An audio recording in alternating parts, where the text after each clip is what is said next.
திராவிட முன்னேற்ற கழகத்தினுடைய கூட்டணி 2017 இருந்து தொடங்கி கிட்டத்தட்ட ஒரு 8 ஆண்டு காலமாக ஒரு வலிமையான கூட்டணி, கொள்கை சார்ந்த கூட்டணி, அனைவரையும் அரவணைக்கிற தாயுள்ளம் கொண்ட தலைவர் ஸ்டாலின் அவர்கள் தலைமையில் இருக்கிற கூட்டணி.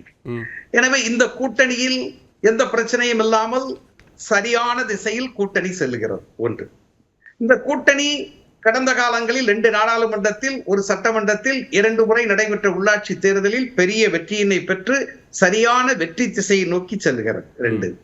மூன்றாவது, இந்த கூட்டணியில் திராவிட மாடல் அரசு இருக்கிறது அல்லவா, இந்த அரசு கிட்டத்தட்ட ஒரு 3.25-4 ஆண்டு காலத்தில் செய்திருக்கிற சாதனைகள் மக்களை சென்று அடைந்திருக்கிறது. பயனாளிகள் நீங்க ஆன்டி இன்கம்பன்சி இருக்கு அப்படின்னு சொல்றாங்க பாருங்க, அவர்களுக்கு நான் சொல்லுவேன், 1,20,00,234 வகுத்தீங்கன்னா ஒரு தொகுதிக்கு 45,000 பேர் மாதம் 1000 ரூபாய் உரிமை தொகை.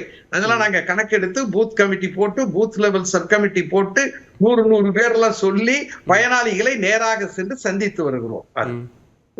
ஒரு நாளைக்கு 50,000 பேர் குறைந்தபட்சம் கட்டணம் இல்லாத பேருந்து பயன். தமிழ் புதல்வன், புதுமை பெண் இந்த திட்டத்திலே பயன்பெற்றவர்களுடைய எண்ணிக்கை 10,000 பேர். நீங்க சொல்ற அந்த கன்வர்ஷன் சரியா இருக்குமா? ஒரு திட்டத்தின் மூலமாக பயன்பெறுகிற பயனாளிகளை வாக்காளர்களாக கன்வெர்ட் பண்ற அந்த கன்வர்ஷன் சரியா இருக்குமா? புரிதலுக்காக கேட்கிறேன். முதல்ல இதை சொல்றேன், நீங்க இந்த கணக்கு கேளுங்க, கடைசியா நான் பதில் சொல்றேன். 20 லட்சம் குழந்தைகள் அப்படின்னா 40 லட்சம் பேரண்ட்ஸ், அதை 234 வகுத்தீங்கன்னா கிட்டத்தட்ட அது ஒரு 20,000 பேர். அப்புறம் நீங்க மக்களை தேடி மருத்துவம், இல்லம் தேடி கல்வி, இப்படி நாங்கள் செய்திருக்கிற திட்டங்களால் ஒரு தொகுதிக்கு 1,70,70,000 பேர் பயனாளிகள் இருக்கிறார்கள். நீங்க கேட்ட கேள்வி கரெக்டான கேள்வி. எல்லோரும் வாக்களிப்பார்களா என்றால், ஒரு காலத்துல பாமக இருக்காங்க, அதிமுக இருக்காங்க, வேற கட்சி இருக்காங்கன்னா அவங்க வீட்டுக்காரங்க எல்லாம் அவங்களுக்கு தான் ஓட்டு போடுவாங்க.